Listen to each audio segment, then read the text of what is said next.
Dal, how is it working now? Ito nga ang Espantajo with Direk Chito Ronyo for the first time in a horror film.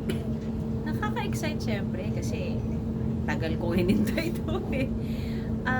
Nakakakaba din kasi ang tagal ko nang hindi gumagawa ng horror. Mostly drama or action drama or like with Starlight na medyo light. So when Direk Chito called me, mga ano to, January, Feb.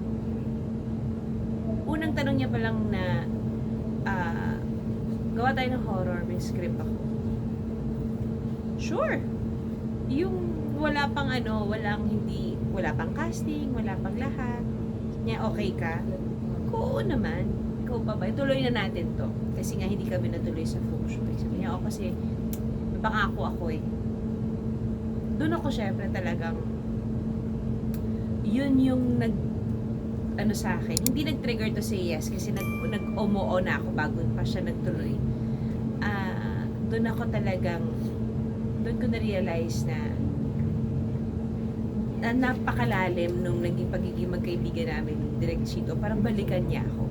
Kasi hindi na nga ako nag-expect eh. Kasi parang feeling ko ang dami na rin nangyari. Alam mo yon yung kung ano yung bigay ni Lord na blessing sa akin.